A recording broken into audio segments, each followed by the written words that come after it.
Hello, everybody. Good afternoon or good morning, depending on where you are. Thank you so much for being here today. We will get started in 1 or 2 minutes as we have folks joining, coming in from the waiting room. And in the meantime, for everybody who is here, would love to know who we have in the room. Please, we invite you to introduce yourself in the chat. Let us know your name, where you're located, what organization you're with. And then we can all say hello to each other.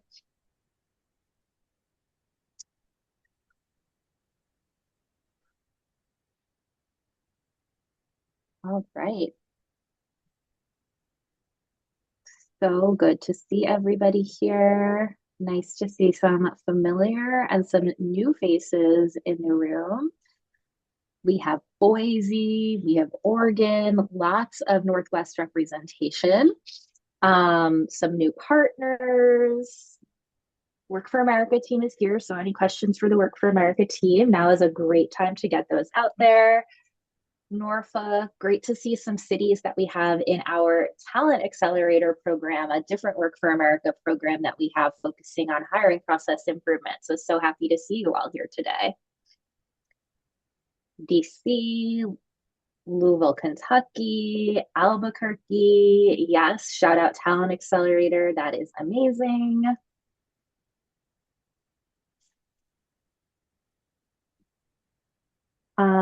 Okay. I think we still have some folks trickling in, but in the interest of making sure we have plenty of time for our program, I'm going to go ahead and get started.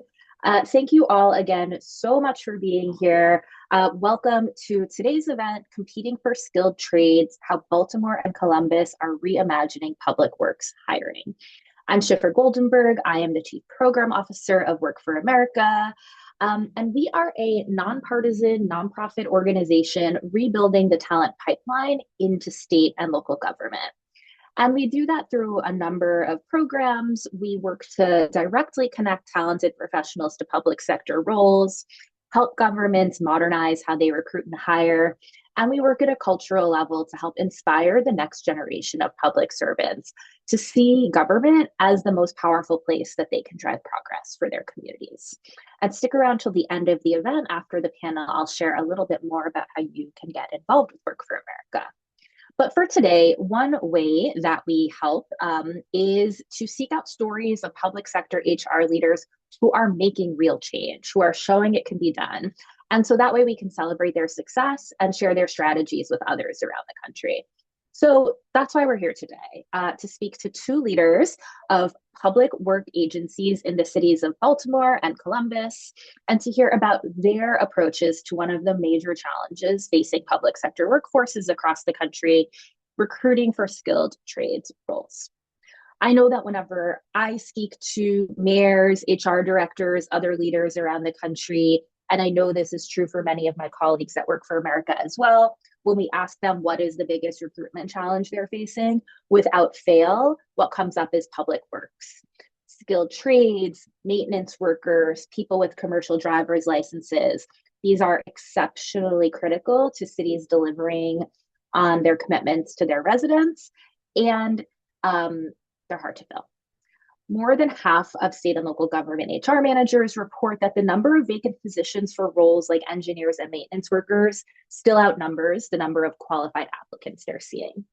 And while we've seen application gaps start to close in some other public sector roles, we have not seen it in public works. And so that is why we are really excited today to be speaking to Catherine Burns, the Chief of HR for the Department of General Services in Baltimore, and to Scott Torville from the Division of Infrastructure Management Administrator in the City of Columbus about how they have made major strides in public works recruitment. So for the most part today, we'll be hearing from them, but first we want to say thank you to our partners. We are really honored to be working with the Public Sector HR Association, PSHRA, and the American Public Works Association on the case studies about these topics and on today's event. A little bit about our partners. PSHRA is the leading member community connecting public sector HR professionals with the insights, education, and expertise they need to realize their potential and position them for future success. And congratulations to our friends at PSHRA who are celebrating their 120th anniversary this year. That is really incredible, and congratulations to all of you.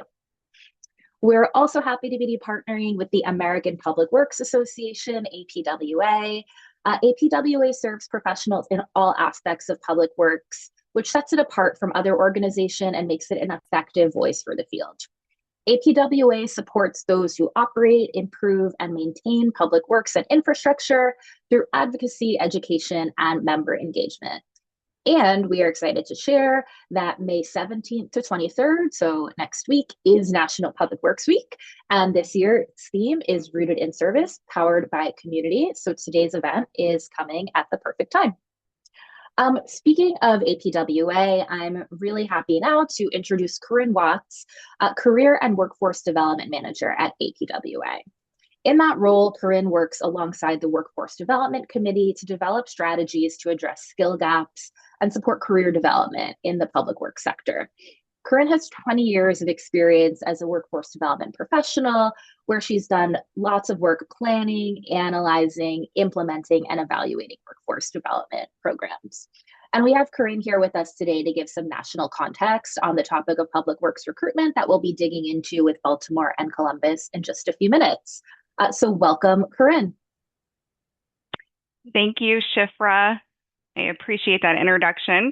Good morning, everybody. My name is Corinne Watts, and like PSHRA said, I'm the Career and Workforce Development Manager for the American Public Works Association. And I'm just going to talk really briefly about some of the challenges and opportunities that we face with recruitment and retention in public works. A couple years ago, actually 2 years ago, the American Public Works Association decided that they needed to bring somebody in full-time for Career and Workforce Development Manager. So that's me. And like many of you, we had heard that there were just challenges with positions being hard to fill within public works, and then also those positions, keeping people in those positions once they were filled. We were losing a lot of people to the private sector, and specifically losing women in their late 30s, early 40s, and we wanted to get a grapple on that. So APWA, knowing that they needed some dedicated people to focus on workforce, developed the Workforce Development Committee, whose mission is to kind of identify, develop, and promote resources and partnerships for successful careers in public works. And so that committee got started right about at the same time I got started in May of 2024, putting together a strategy for workforce development. And that strategy can be found on our website. Thank you. You can scan and go to the careers page on our website, or you can use the link that was put into the chat. But it kind of lists the committee's main recruitment goals. So that includes making public works more visible across our 64 chapters, and we have lots of affiliates within those chapters. And then to develop additional tools and resources that are needed to promote public works as a career of choice. So in January of 2026, just this last January, we launched our career zone. So if you go to that page, you can also link to our career zone, which is our dedicated career resource hub that really, prior to launching the career zone, we had a job board, and that really was it. You could go in and look at public works careers, but it didn't really tell you a lot about what public works was. So we wanted to have kind of a dedicated space where we can bring in students and public works professionals of all ages, and kind of so that they could focus on a career pathway within public works and know what that means. So, it kind of gives them an opportunity to really dig in and know the technical areas within public works, and then develop that career pathway, because we want to make sure that once they're in, that we keep them in and help with that retention. along their entire career journey. Another thing that the committee is really focusing on is fostering an environment of belonging and building pipelines to traditionally underserved communities. So we wanted to really focus on women in traditionally male fields. We started a Women in Public Works network that meets quarterly and kind of just brings in women for networking opportunities, but also to mentor new women that are coming in. And then we wanted to make veterans and veteran spouses, we wanted to develop more resources for them. So you can see that we have a dedicated webpage for the veterans and veteran spouses. And then we wanted to highlight second chance youth and adult programs. So that's why we're really excited about this opportunity to kind of highlight the City of Columbus and their second chance program, because we really feel that that's an opportunity to make public works more visible across the United States. So with that being said, I'm going to turn it back over to you, Shifra. Thank you for the opportunity to promote public works and to promote the City of Columbus's awesome second chance program. Thanks. Thank you, Corinne. Thank you for providing that context, sharing a little bit more about what APWA does. And now that we have that context, and Corinne gave us a great lead in by talking a little bit about what's happening in Columbus, I'm going to give a little bit of background on the two cities, the challenges that they were facing with public works, the approaches they took, so that we can jump into the conversation and everybody has the same background. So both Columbus and Baltimore were identifying a significant set of challenges with recruiting for public works roles. Competition with the private sector, where people working in skilled trades could literally walk across the street and find a different role, an aging workforce and a shrinking pipeline, which means that there's less talent to go around overall, and a really meaningful risk of brain drain, losing all the internal knowledge that keeps an organization healthy as folks age out and retire and aren't necessarily replaced in a timely way. And both cities realized that this problem would only get worse if they didn't try some new approaches. And so we brought together these two cities that tried something very different with slightly different interim goals and with the same shared big picture goal of getting more new and different people into public works careers. Columbus partnered with the Ohio Reformatory for Women in Marysville, where they were able to hire women who had completed intensive training and certification programs while incarcerated, setting them up to enter public works careers post-release, identifying a new pathway to increase diversity in the public works field and bring in highly qualified workers. Baltimore focused on changing recruitment from a passive, compliance-driven function to one that was more active, carefully managed, and really focused on directly appealing to the specific workers that the city was working to attract. And in both cases, it's been working. Since 2021, Columbus's partnership with the Ohio Reformatory for Women has resulted in 17 hires, 14 promotions, and a high retention rate that speaks for itself. And in Baltimore, vacancies have dropped in key divisions, hiring timelines have gotten faster, and candidate engagement has improved. So with no further ado, let's hear how they did it. I am excited to introduce our partners for a deeper dive. And we will be hearing a conversation facilitated by Mark McGrath from the Public Sector HR Association. Mark is the editor-in-chief of publications and research with the Public Sector HR Association. And he will be speaking with Catherine Burns. Catherine has built her career inside Baltimore city government, rising through HR roles at the health department to her current role as chief of HR at the Department of General Services. Over more than 15 years in public service, she has worked across recruitment, labor relations, civil service policy, classifications, and compliance, so the whole gamut, developing a strong operational understanding of how public systems function. We'll also be hearing from Scott Torville, who is the Administrator of Infrastructure Management for the Columbus Department of Public Service. Mark has over 20 years of experience in local government engineering, including project management, capital budgeting, and policy and procedure development. So Mark, pass it over to you. I'm really looking forward to hearing this conversation. Great. Likewise, thank you, Shifra, and thank you everyone for joining us. Thank you, Catherine and Scott, of course, for sharing your stories with us. And we have a lot of ground to cover. And we do want to field a few questions, from the group toward the end of this panel discussion. So we'll kind of jump right in first, just to kick us off. We'll start with you, Catherine. If you could each just introduce yourself and tell us a little bit about your role with your respective cities. My name's Catherine Burns. I'm the Chief of HR for Baltimore City Department of General Services. I serve as an executive HR leadership in an executive HR leadership role, supporting approximately 350 employees in our agency, where I advise our leadership team on workforce strategy, organizational priorities, and operational decision making. My responsibilities include workforce planning, talent management, employee and labor relations, compliance, organizational risk management, and operational transformation initiatives. I've also led a very dedicated HR team focused on leadership development, accountability, and continuous improvement in the HR office for our agency. Great. Thank you, Catherine. Scott, tell us a little bit about yourself. Good afternoon. Good morning, everyone. Thanks for having me here. Scott Torville with the City of Columbus.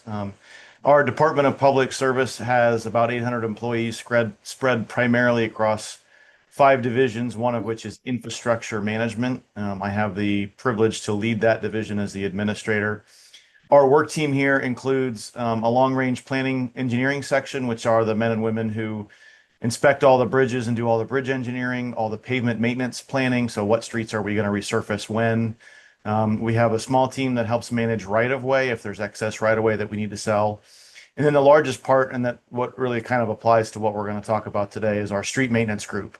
So those are the hardworking blue-collar men and women who plow the snow, fill the potholes, cut the grass, sweep the streets, that type of thing. So in my role, I have the privilege of providing executive leadership, policy, decision-making, do work with our HR partners like Catherine, very much in hand in terms of any major hiring decisions or other personnel matters. And so that's my role here at the City of Columbus. I've been here for just about 3.5 years. Okay, great. Thank you, Scott. Thank you both. And and we'll jump into the first question. This goes for both of you. Catherine, we'll start with you again. And I thought this question was especially interesting, for PSHRA. Our members are by and large, public sector HR professionals. So I have many conversations with our members about their hiring challenges, and as everyone in this virtual room knows, that there are unique challenges, to public sector hiring, and to unique to public works as well. So for both of you, starting with Catherine. When did it become clear that recruitment for these roles that we're talking about, and Schiffer did give a little bit of an overview, of how you both revamped your hiring processes. When did it become clear to you that recruitment for these roles that we're talking about went beyond just sort of the normal hiring difficulty or challenges? What were the signals that told you, something needed to change in your process? When I came into general services, we were having an aging population dynamic as it was. About 75% of our population could literally leave us at any time. We knew that we were going to have that issue, but really COVID hit us hard. Like being able to have interviews when social distancing was a difficulty was a challenge. And then we saw experienced employees leaving for higher paying positions in other organizations. And we got to a point where in our recruitment processes, more people were leaving than we could hire on. And that was our significant, like, we've got to do something different. Hmm. Interesting. Okay. And now, Scott, same question to you. And I would echo a lot of the things that Catherine shared. Here locally in Central Ohio, particularly 2020, 2022 timeframe, it was very tough to find semi-skilled labor. Many of our positions require a CDL, for example, and for all of the factors that Catherine indicated between impacts from COVID, better wages, higher wages elsewhere, we were really struggling to find talent.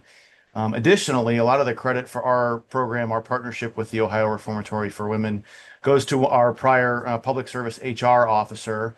She recognized that not only were we struggling generally, but we had some very significant struggles in diversifying our workforce, particularly as it relates to females in a male-dominated field. You know, many of these positions that we're hiring for are traditional blue collar. You are driving a snowplow, you are operating a street sweeper, you are on your feet filling potholes and repairing pavement and concrete and things like that. And so you add all that up, again, with the lens of it was 2020, 2022 timeframe. Credit goes to that prior HR officer who not only recognized that, but through her partnerships with some local agencies like Work for America or other local groups that promote these types of careers and or connecting people with these skill sets, these types of jobs, she was able to start to build some relationships with some of the staff at the Reformatory for Women and recognize that we could put together a program to help offer us be a second chance employer or continue to be a second chance employer and connect those ladies who were coming out with certain skill sets and a desire to stay here in Columbus with some really good job opportunities. And so that program, again, as PSHRA indicated in the opener, has proved to be very, very helpful with retention rates at or above what we get when we bring a normal candidate in off the street. Interesting. Yeah, Scott, and we'll come back to that beyond sort of the origins, of that partnership. We'll come back to, the results and kind of how how you've measured, this your success so far. But Catherine, to come back to you, for the city of Baltimore, if you could kind of walk us through one concrete thing that you tried, throughout this process throughout this process of kind of reinventing, your recruitment, your hiring practices. How did the idea for this come about, and what did it take to actually make it happen? So I can't actually give one concrete because it takes a combination of things to do. Okay.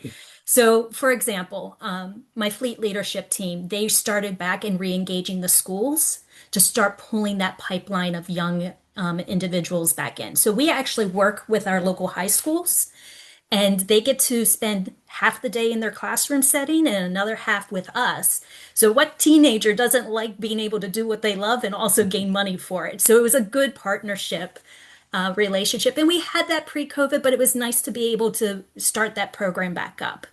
We then started going back into our apprenticeship pipeline, giving those students an opportunity once they graduated to go into an apprenticeship with a full-time FTE position. And then lately, our leadership team has actually created a school that we call the Fleet Academy.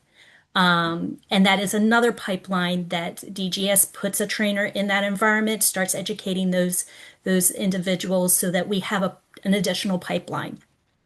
My team, we did some creative things. One of those is what we call touch points within our community. And it's something as simple as texting an individual and being like, hey, we would like to interview for XYZ. Because let's be honest, how many people are actually picking up that phone call for that weird number that they don't recognize, even if they have applied to a position? So what my team does is, yes, they make the phone call, yes, they email, but they follow it up with a text message. And it just basically is like, hey, check your email, check your voicemail. We're interested in bringing you on board. And that has paid off in dividends. And then we continue using that text messaging ability throughout the process. So now we have this communication ability to help candidates. And it's frustrating for candidates when it's like, I hear something, I don't hear something. I hear something, I don't hear something. And all of us here work for government. Like, one of our biggest struggles is the time that it takes to go through that process. And for candidates, we can lose, especially in the trade field, where my guys can literally roll their equipment to another organization within a heartbeat. You want to have that continuous communication. You want your candidates to feel that they are valued right away. And so those initiatives, I have to give my applause to my deputy. She brought those touch points. Sometimes it was team members fighting a little bit because why do we have to do this? This is not a normal HR practice. But through coaching and developing team members, she was able to build this initiative within our team. The last thing that we did was we went data driven. We actually created an internal program where we set KPIs for 60 days to try to bring those candidates in. So about 30 days is what we call the interview process, which is once we get a qualified list, we have to make a decision within 30 days. And then the next one is another 30 days for the onboarding process. And all of those help with doing touch points. So if a candidate forgets that they have to sign their offer letter or that they have an appointment that's coming up, we're giving them those touch points, but it's through data-driven initiatives. What that did was flip the script. It's no longer pointing fingers at each other to say, hey, HR is taking slow, or hey, management's taking. It's more of a, we're coming together at the table and through the data trying to figure out why our processes are slower. Great, Catherine. Yeah, that's interesting, and you hit on a lot of I think sort of common pain points, in the hiring process, that are common to I'm sure everyone here, and it's something. And when you talked about communicating more through text, and you mentioned how the frustration that applicants feel, when there's not sufficient communication throughout the hiring process, and there's obviously no shortage of research out there, surveys showing the same, that's certainly a point of frustration for candidates. I know we did a focus group at our national conference last year, this past fall, and we heard from a lot of our members in that focus group saying that they've done the same thing. That they've started communicating much more by text, and they said it's like night and day. And it's really, and it kind of gets the time to hire, and it speeds things up. It makes candidates feel that they're being kept in the loop, and only positive can come from that. So thanks for sharing that for us. And now, Scott, to kind of pivot back to what you touched on a little bit, in response to the last question, there in Columbus, how did you know that the partnership approach with the Ohio Reformatory for Women was working, and what sort of metrics and feedback do you evaluate? So I'll be honest, the first couple hires from this program were made before I started with the city. When I got here, as I learned about the program, I think I had a similar reaction to a lot of our staff when it first came out, like, oh, we're hiring people out of prison. Oh, okay. I'll admit, it was a little bit unnerving or a little bit concerning. However, credit goes to those first few ladies. They did everything right. As a parent, I tell my little girl, I tell her attitude and effort, right? And that'll cover a lot of warts. And credit to these ladies that we hired from Marysville. They showed up with the best attitude and effort in spades. And so over time, not only did they prove themselves, but we knew it was working. I knew it was working really well by about 2023 or 2024. We operate, to pause or put a pin in that, we operate 5 street maintenance outposts, five yards, maintenance yards. And 23, 24, it gets to the point where word gets out that, oh, hey, we're going to get a new lady from Marysville. Those 5 outposts, all the managers would start fighting over where that woman was going to go. I want her. No, I want her. No, you got the last one. No, I want her. And so to me, that was a massive win for us in that showing and proving that that program was working because, Marysville doesn't just send us anyone. We don't just get a list of who's being released or paroled. They have a competitive program to get into. These women have to compete to get into this educational program for construction, skilled trades, and learning how to operate a skid steer and getting OSHA certifications and carpentry and all these construction related skills that apply to us, horticulture for a gardening program. So they have to work hard to get into that program. They have to stay involved and engaged. They have a bunch of work that they have to do to graduate from that program. And so Marysville, to their credit, they pre-screen all these applicants for us. So we will only get 2 names, 3 names at a time. And so we're already getting the cream of the crop that way. And then when they show up and continue to prove themselves, they show up, they come to work every day, they're on time, they have great attitudes, they bust their butts, they're coachable, they're dedicated, there's no drama. That really helps this program be successful. And so then, like I said, after the first 3 or 4 women kind of continued to prove over and over, day after day, lady after lady, that they were working well and working hard. They started to actually outwork some of the other folks that we were hiring off the street through normal recruitment programs. That's when our staff, our leadership management staff, started arguing, hey, no, I want the next one. I want send her to the south location. The north got the last one. And so that's when we kind of really knew that this was a successful program and that We have this recruiting pipeline or this talent pool, and now our team is kind of fighting over who gets the next one. That's how we really kind of knew that this was a successful program. Right. Sure. So right to go from that initial skepticism to kind of climbing over each other to get to these candidates. Yeah, I think that really says a lot about the success of this effort so far. So now just a couple more questions to get through. Catherine, we'll turn back to you first for this next one. So in piloting this new approach, were there any surprises? Anything that turned out to matter more to candidates than you thought it might, or less to candidates than you thought it might, and for stakeholders as well?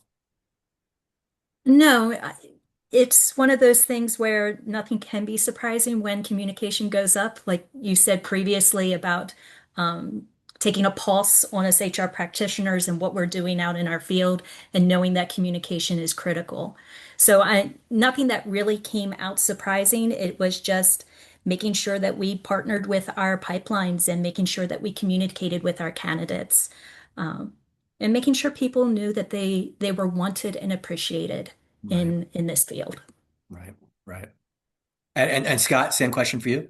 There's a few little things. So we do everything we can to treat these candidates like normal staff or as normal as we can in the onboarding hiring process. Once they're on board, they are given zero special treatment. They are just like everyone else. We do have to exercise a little bit of patience. Many of these women have estimated release dates, but we don't know for sure. And then we require them to have a regular driver's license to start as a laborer, non-CDL position. And sometimes their incarceration has resulted in there's either unpaid fines and fees or parking tickets, or their license has expired. And it may take them a little bit of time to reobtain an Ohio driver's license. So we do give them a little bit of extra space. It's not like, hey, your start date is X, come heck or high water. You must start on this date. We do communicate with them both. Hey, we think you're getting released tomorrow. Oh no, wait, you got released today, or oh no, your release has been pushed back a week or two. So we do offer some flexibility for these candidates, just because of start date and some of those issues. The only other thing that we have offered or that we do that really helps a lot, many of these women, when they are released, they have to go to a halfway house. And those halfway houses here in Columbus are in limited locations. So we do work to try to find out where their halfway house is and then assign them to a location and a shift that works for them based on transportation. Many of them do not have access to a vehicle when they come out. So we'll work with our local transit authority, get them a bus pass, and get them at a assignment work location that works for the bus schedule so that they can show up on time, right? That doesn't do them any good or us any good to paint them in a corner when they can't get to work on time from the jump street. So we'll do some little things like that to help. Every once in a while, the halfway houses can be a little bit difficult. And we've had situations where employees have stayed late to work overtime. We're doing alley surface treatment, filling potholes, just a lot of mowing for the day. And the halfway house will then start to ding or write up whatever that process is for halfway houses, those employees. And we actually have had to kind of step in and say, no, here's the timesheets. Jane Doe was working. She was here. We have witnesses. Here's her punch in and punch out time. We assigned her this overtime. She was working. And so we've had to advocate a little bit in that regard. But in my mind, or in my opinion, those are all nominal little things. They're not, I wouldn't call them special treatment. I wouldn't call them things that are not fair. Again, we want these women to be successful. We want to reduce the recidivism. We want to give them the opportunity to get their feet under them. And again, many of them within the first month or two have been able to move out of the halfway house and find their own place. They have found their own reliable transportation. They actually work together and support each other. They kind of have their own little network. And then as indicated at the beginning, not only have there been promotions, there are women who have regained custody of children. There are women who have gotten remarried or reconnected with a spouse, or found a new spouse. Several of them have bought their own homes with just in a year or two of being out of prison. And so to me as a leader, not only am I really happy that I'm filling a need from a staffing perspective and that I'm getting hardworking staff with good attitudes who are coachable, but the human in me is really excited that I played whatever small role in helping these people resurrect their lives and really get a second chance and be incredibly successful by just giving them an opportunity. And then they earn the rest. Sure. Sure. Yes, Scott, that's great. That's great to hear. Yeah, thanks for summarizing that for us. And just quickly, one last question. We mentioned, and we do want to get some questions from the group, and we have a few great ones in the chat that I can get through. And Shifra, maybe when I get through those, if there are any that I missed. But the last question for you both, just really quickly before we turn to audience questions.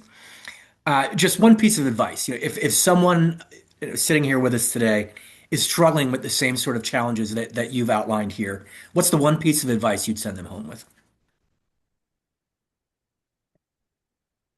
Scott, do you want to go first? Because Yeah. I've done the most. No, you're fine. Again, I think I would just encourage people to recognize that this is a viable path forward to filling these key entry-level, unskilled, semi-skilled labor roles. It certainly takes some work to get it set up and running. It takes a good relationship and partnership with the justice system in your state or in your community. But it is an incredibly big win for us. It's a huge success for us.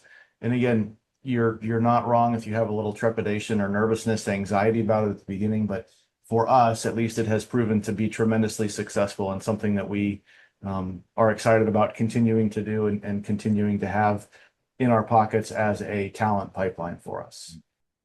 Sure. Great. Okay, Catherine. So I'd be willing to think outside the box and remain open to trying new approaches.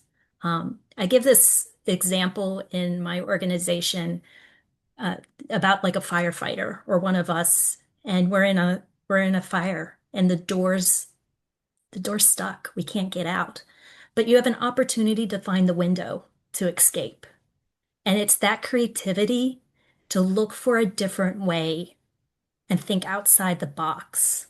And that's what we have to do now as practitioners, as management is they're not coming in like the normal format. We are the ones that have to think outside the box and be creative and be willing to take that creativity and run with it. So that's my recommendation. Okay, great. Yeah, thank you both for good suggestions all around. So, yeah, so some of the questions that we've gotten in the chat so far. Scott, Catherine, we'll give you a break since you just last spoke. We'll give you a second to catch your breath. Scott, are you thinking about expanding this to other programs or areas? Was the first question we had. So this is a public service wide program. So in addition to street maintenance infrastructure management, some of the ladies have come into our traffic team. So those are the line workers who maintain the traffic signals. Some of the skill sets that they learn at Marysville are electrical related. So they apply very well to the electronics within a traffic signal control cabinet and things like that. Additionally, public service has a refuse division. We service refuse for 350,000 plus or minus addresses here in the city of Columbus. And so there's a path where these folks can come out of Marysville and go to our refuse team in a non-CDL position and then work their way up from there. So it has expanded there. We have also talked with other city departments about this program. They have expressed some interest. I will admit I am not sure if they have picked it up and run with it or not, or if they're still just kind of interested. But again, we at Public Service have found it to be a very helpful program for us. Great. Thanks, Scott. Catherine, we'll turn back to you. And I see we have at least two questions here that I think are kind of connected with regarding communication. Just, I guess, first, kind of more broadly, do you feel the communication that you talked about earlier, do you feel like that's been more work overall, or has it felt like a net time saving? And then someone had a question, and this is specifically with regard to, doing follow-up by text with candidates. The question there, do you worry if that approach were adopted long term, if there would be issues with generational differences in the use of technology as far as how you're communicating with applicants? So to answer the first question, Mhm. the right mindset was critical. Like we had some team members that were pushing back on us. And of course, when you're trying to have to coach them constantly, you're spending more time in the weeds. But through development and some cases, sadly, attrition, we got the right team members on board, and it is just natural for them. Like this, they don't know anything different. Their minds are set. This is how we communicate with with our individuals. To answer the second question about generational, we do it in the three-prong approach, and then we figure out what's the best way to communicate with folks. Sometimes with the individuals, it may be picking up the phone, and we still continue to do that. And then there's other folks that we do the text messaging. I did see part of the question was coming from like what platform you use. So I Right. want to say very clearly, we don't use a platform. We give each of our recruiters their own city issued cell phone. So when you have that direct link with the person who is doing that recruitment, that's so we don't worry about T-Mobile, any of that kind of stuff. We know exactly, and that person is putting it into their personal device, reaching out to that candidate. It may limit us if an individual goes out on, say, vacation for 1 week, but it's easier to then come back and be like, I'm apologizing, I was out on vacation, but they have that direct link, and that direct link stays with them, and they can see and they can program in it that it's a DGS resource. Got it. Okay, perfect. Well, yeah, thanks you both. Thanks again to you both for taking those additional questions. I know we're kind of up against time. Catherine, someone was interested in learning more about the Fleet Academy. I don't know if maybe we can connect you, after the fact. But yeah, thanks again to you both. I'm going to turn it back to Shifra now to close us out. Amazing. Thank you so much, Catherine, Scott, and Mark. Thank you also to everybody who asked great questions. Yes, I know we have a couple questions we didn't answer. We didn't have time, but we will do our best to either connect you directly to the speaker or to answer those questions in writing. A few quick items as we close. Thank you again to APWA, PSHRA, Baltimore, and Columbus for partnering with us on these case studies. The work that we talked about today is featured in these case studies, which are available now on our website. Please take a few minutes to read them because there's a lot more details in there that we weren't able to get to today. We'd also love to stay connected with all of you. We encourage any of the local government or any level of government folks who are here to get connected to us through our programs. Civic Match is our free talent matching platform connecting mission-driven job seekers to roles in state and local government. It is easy, quick, free to sign up for. If you aren't using it today, please join us. We also want to mention that we have our Talent Accelerator program, which is virtual learning opportunities for HR leaders. We will be recruiting later this summer for our next cohort in the fall. So take a look if you are interested.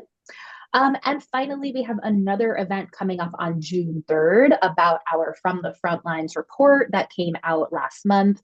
That is a field-wide landscape scan of the state and local government recruiting and hiring in 2026. Please read the report and join us on June 3rd if.